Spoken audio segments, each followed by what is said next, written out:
के आफ्नै परिवारभित्र कोही यति असुरक्षित हुन सक्छ? सिन्धुलीमा घटेको यो घटनाले सबैको मुटु कापेको छ। स्कुलबाट बच्चा ल्याएर खाजा खुवाएकी आमा केही समयमै आगोको लपकामा परिन्। यो कुनै दुर्घटना होइन, एउटा विभत्स हत्या हो। सिन्धुलीको कमलामाई नगरपालिका वार्ड नम्बर 4 डेपी नगरमा एउटा यस्तो घटना घट्यो जसले मानवतालाई नै लज्जित बनाएको छ।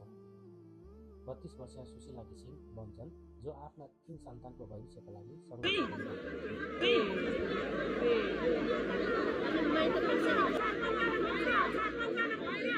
उनले आफ्नो घरभित्र ज्यान गुमाउनु परेको छ।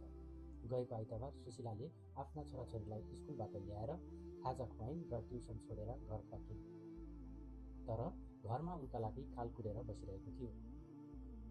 35 वर्षीय नन्द मीना बमजनले पूर्व नियोजित योजना अनुसार सुशीलामाथि अचानक पेट्रोल छर्केर आगो लगाइदिन्। यति मात्र होइन, उनले सुशीला भाग्न नसकुन् भनेर बाहिरबाट ढोकामा चुक्कुल समेत लगाइदिए। भित्र सुशीला जीवनका लागि छटपटाइरहेकी थिइन्, तर उनको चित्कार सुन्ने कोही थिएन। घटनाको बेला सासू मायारानी बमजनले चेन गेट बन्द गरेर सहयोग गरेको आरोपमा पक्राउ परेकी छिन्।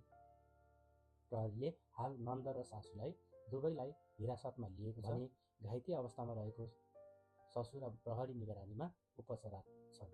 सुशीलाका श्रीमान 2 वर्षदेखि वैदेशिक रोजगारीको सिलसिलामा कोरियामा हुनुहुन्छ। यो घटनापछि सिन्धुली अहिले अशान्त छ। स्थिति नियन्त्रण बाहिर गएपछि प्रहरीले असुवियास प्रहार गर्नुका साथै कर्फ्यू समेत लगाउनु परेको थियो। स्थानीय र पीडित पक्षले दोषीलाई कडाभन्दा कडा कारबाहीको माग गरिरहेका छन्। एउटा हाँस्दै खेल्दै गरेको परिवार उजाडिएको छ।